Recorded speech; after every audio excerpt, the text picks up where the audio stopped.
I lost 100 pounds and told him I deserve a better man. Now he canceled the wedding out of nowhere. Okay, so I'm going to tell you something that nobody knows the real story about. And honestly, I don't even care anymore what people think. I'm Sarah, I'm 29, and the whole thing started when I was this invisible fat girl who thought she'd won the lottery when Mark proposed to me. Looking back now, I should have seen all the red flags, but whatever. Here we are. So, Mark and I had been together for 7 freaking years when he finally got around to proposing. 7 years of him seeing me at my absolute worst. We're talking 90 pounds overweight, wearing the same 3 oversized hoodies, ordering takeout every night because I was too depressed to cook. I was basically a couch potato with legs. And Mark acted like that was perfectly fine. He'd sit there next to me, equally gross, eating pizza and playing video games like we were some old married couple already. The proposal itself should have been my first clue that this guy had zero ambition.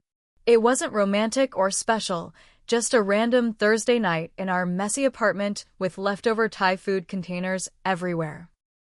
He got down on one knee right there on our stained carpet and pulled out this tiny ring that probably cost him like 2 months' salary from his basic retail job.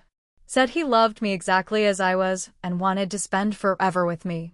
At the time, I thought it was sweet, but now I realize he was probably just relieved that someone like me said yes. Like he figured he'd better lock it down before I realized I could do better. The minute I said yes, something clicked in my brain. I was going to be a bride, and there was no way in hell I was going to be one of those brides who looks back at their wedding photos with regret. I told Mark we needed to wait to set a date until I reached my goal weight. He looked confused and kept saying I was beautiful already and we didn't need to wait. But honestly, that just proved he didn't get it. Of course he thought I looked fine. He'd never been with anyone better looking than me at my worst. I started my weight loss journey the very next week, and Mark was supportive in that annoying way guys are when they don't actually understand what you're going through. He'd offer to work out with me, but then suggest we order pizza afterward. He'd buy me protein bars, but then get hurt when I wouldn't split a dessert with him. It was like he wanted me to succeed, but also wanted to keep me exactly where I was because that version of me was safe for him. The weight started coming off faster than I expected. And with every pound I lost, I noticed things changing. Not just my body, but how people treated me.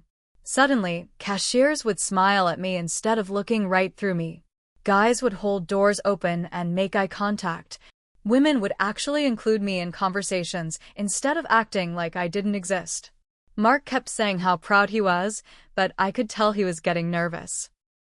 He'd make these little comments about how I was changing and how he hoped I'd remember the little people when I was skinny. It was supposed to be a joke, but there was something desperate underneath it that honestly annoyed me. By month 6, I'd lost 70 pounds and started getting real attention from men. Not just polite attention, actual interest. The guy at the coffee shop started drawing little hearts in my phone. This coworker started finding reasons to stop by my desk. Even Mark's friend James made a comment about how lucky Mark was getting. Between us, I started wondering if Mark really was lucky or if maybe I was the one settling now. Once I hit my goal weight, 90 pounds down, I felt like a completely different person. I looked in the mirror and saw someone who could have options, real options. Mark threw me this little celebration dinner at home, just the two of us, and kept going on about how amazing I looked and how proud he was. But sitting there, looking at him in his same old hoodie, eating the same takeout we'd been ordering for years, I couldn't help but think about all the men who'd been noticing me lately.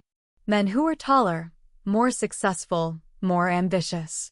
Men who looked like they belonged with the new version of me. Mark was still treating me like I was the same girl who said yes to his proposal, but I wasn't. I was better now, and I deserved better too. The supermarket became my favorite place because that's where I met this guy who was absolutely gorgeous.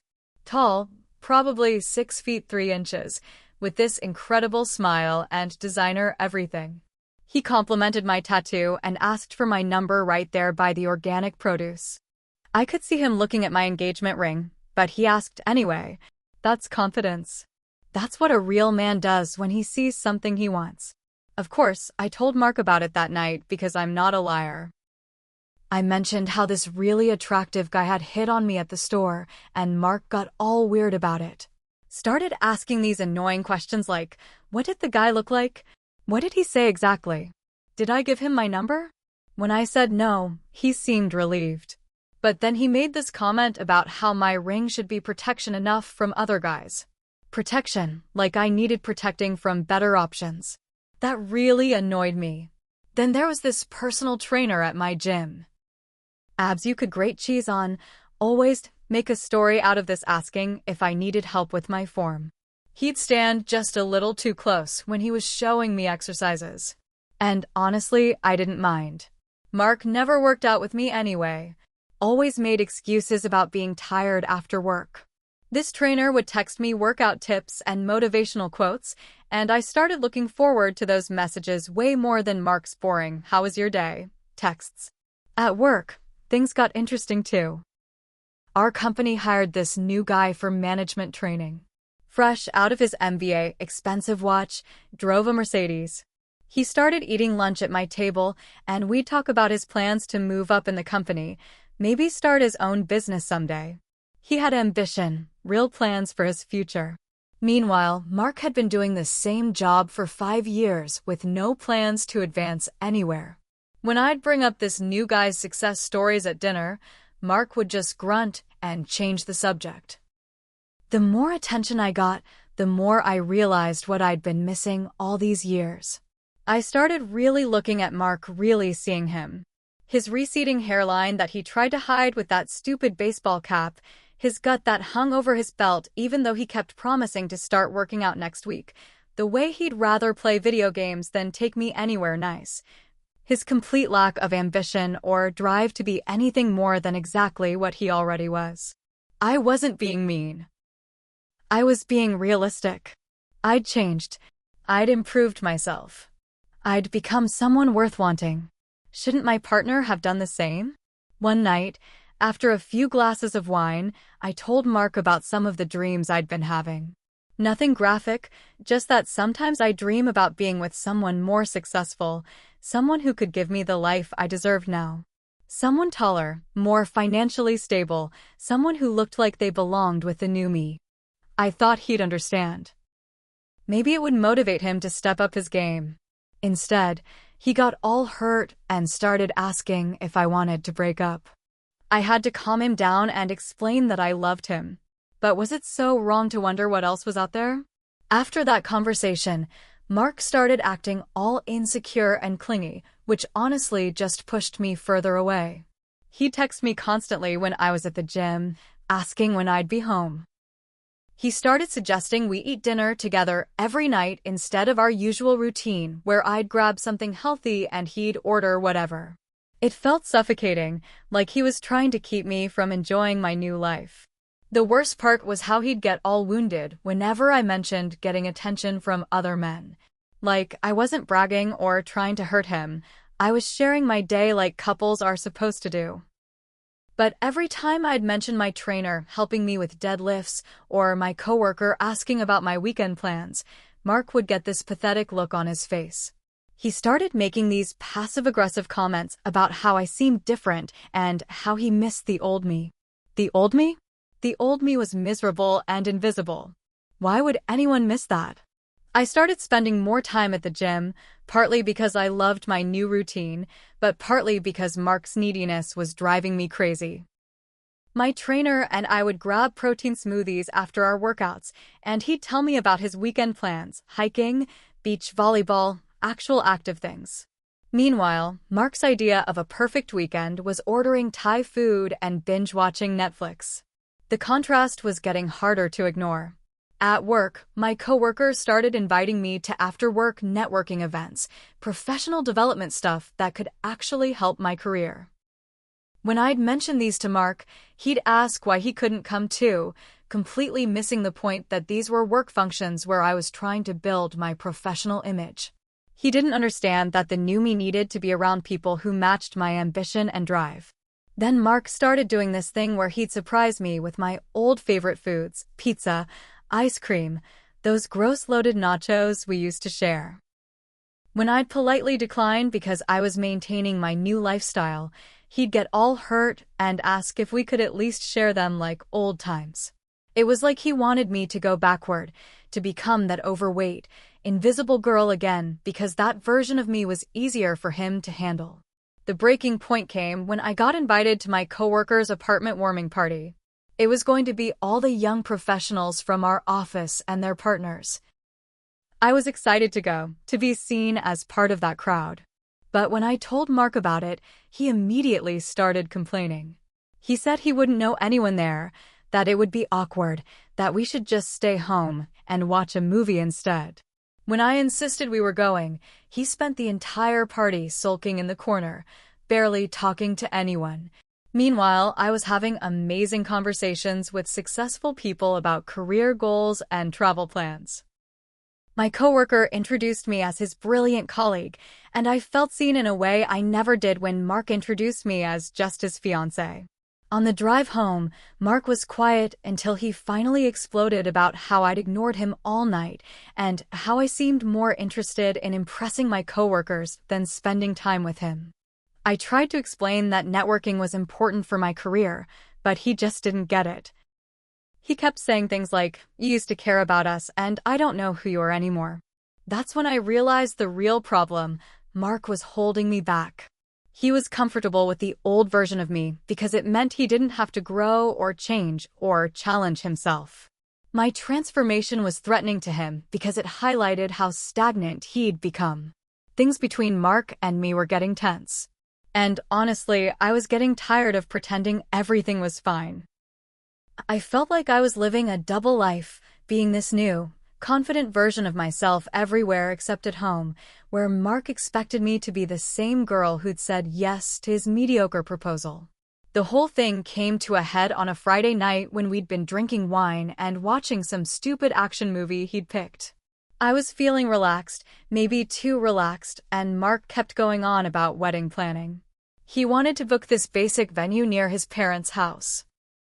Nothing special, just convenient.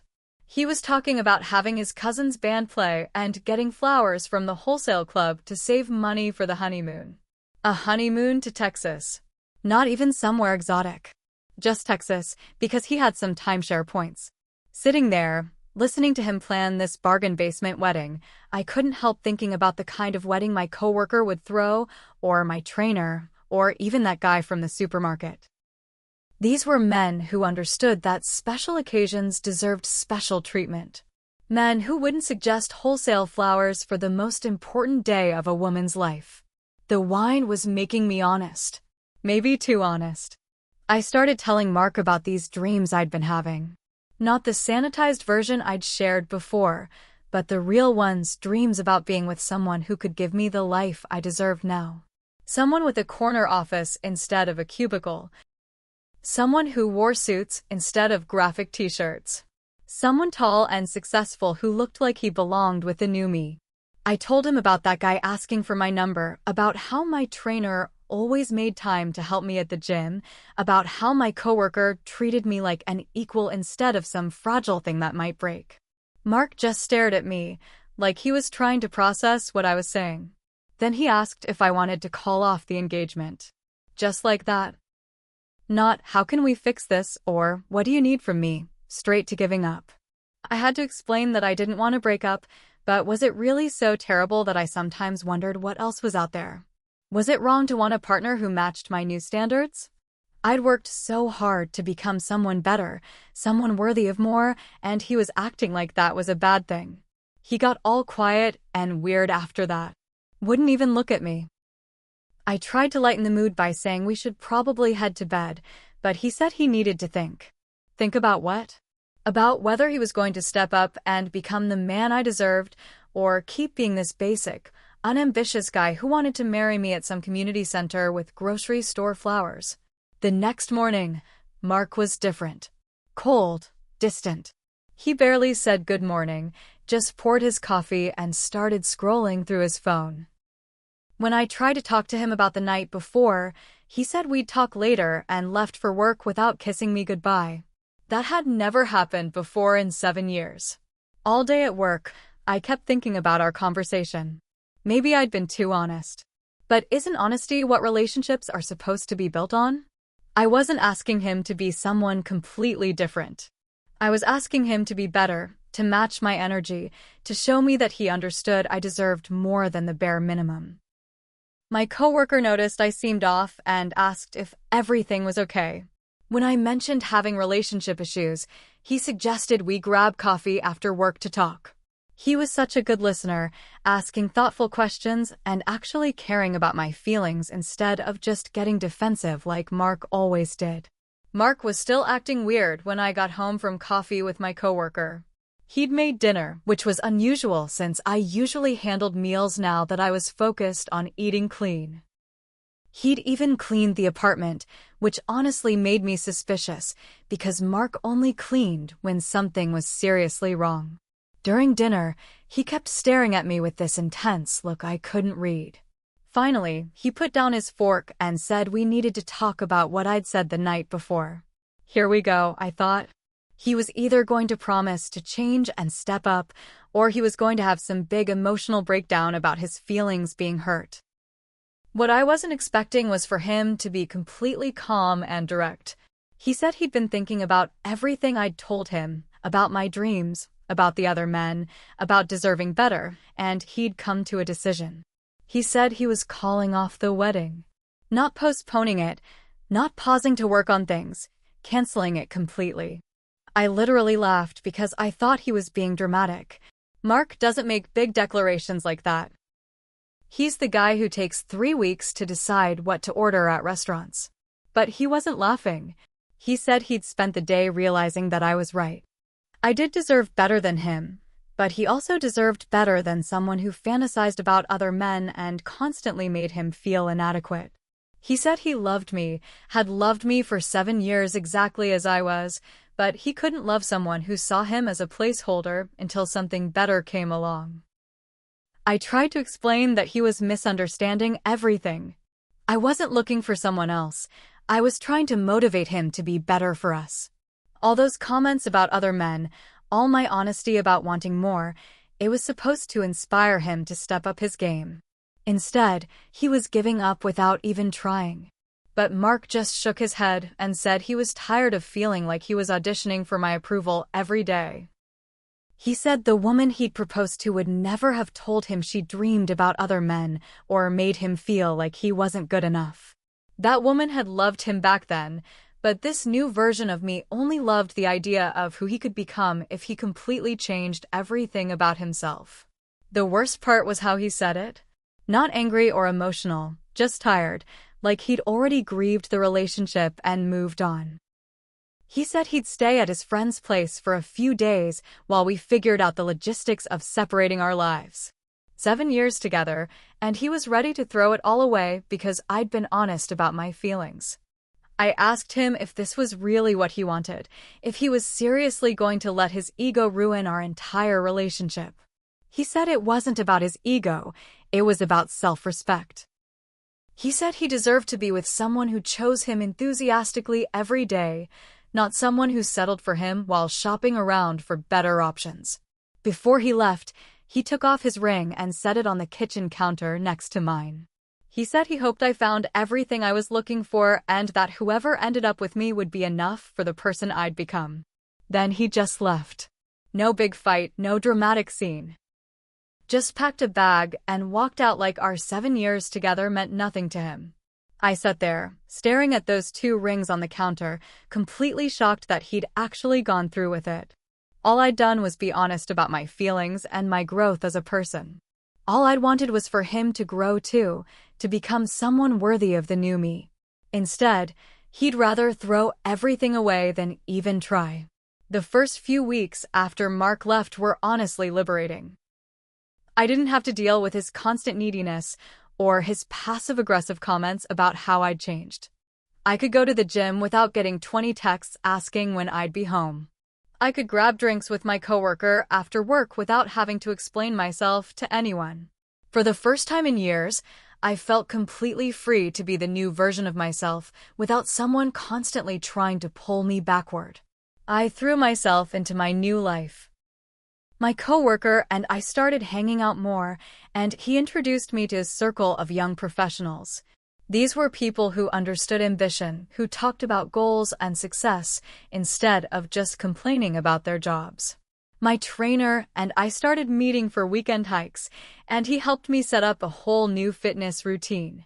Even that guy from the supermarket reached out. Apparently, he'd gotten my number from a mutual friend, and we went to this amazing restaurant downtown. For a few months, I felt vindicated. This was exactly what I'd been missing with Mark. These men treated me like I deserved to be treated, took me places Mark never would have thought to go, had conversations about things that mattered. But then things started getting weird. My coworker, who'd seemed so interested in me as a person, started making it clear he expected our friendship to become physical. When I mentioned I was still technically engaged and processing my separation, he basically said I needed to figure out what I wanted because he wasn't interested in playing games. My trainer turned out to be seeing 3 other women from the gym. And when I brought up wanting something more serious, he laughed and said he thought I understood he wasn't the relationship type. The supermarket guy was the worst. After 2 expensive dinners, he assumed I owed him something and got aggressive when I said I wasn't ready for that level of intimacy. It hit me that none of these men were actually interested in me as a person. They'd seen an attractive woman who was clearly having relationship problems and figured I was easy prey. The confident, successful, ambitious men I'd been so impressed by were just looking for a hookup with someone they saw as vulnerable and available. Meanwhile, I started hearing things about Mark through mutual friends. He'd gotten a promotion at work. Apparently, he'd been working toward it for months, but never mentioned it to me. He'd started going to therapy and working out. Our friend Lisa posted pictures of him at some hiking trip, and he looked different, healthier, happier, more confident. He was becoming the person I'd wanted him to be, just without me. The worst part came 8 months later when I ran into him at the store. He was with someone, a woman I didn't recognize. Pretty, but not dramatically so. Probably around my old size. She was laughing at something he'd said, looking at him like he was the most interesting person in the world. The way I used to look at him back when I appreciated what I had instead of constantly wanting more. He saw me and nodded politely but didn't come over to talk, just continued shopping with this woman who clearly adored him exactly as he was. That's when it really hit me. Mark hadn't been the problem. I had been. I'd taken a man who loved me unconditionally and made him feel worthless because he didn't fit some fantasy I'd built in my head. I'd traded someone real for the illusion of something better. And now I was alone with my perfect body and my empty apartment and my dating apps full of men who saw me as nothing more than a temporary distraction. The cruel irony is that I finally have the attention I always wanted. But it's all surface level. No one wants to know the real me anymore. They just want the package I've wrapped myself in. Mark knew me when I was nobody special and loved me anyway. Now, I'm supposedly somebody special and no one loves me at all. But whatever, I'm not going to sit here and blame myself for wanting better. Mark could have stepped up, could have become the man I needed him to be. Instead, he chose to walk away and find someone who'd settle for his mediocrity. That's his loss, not mine.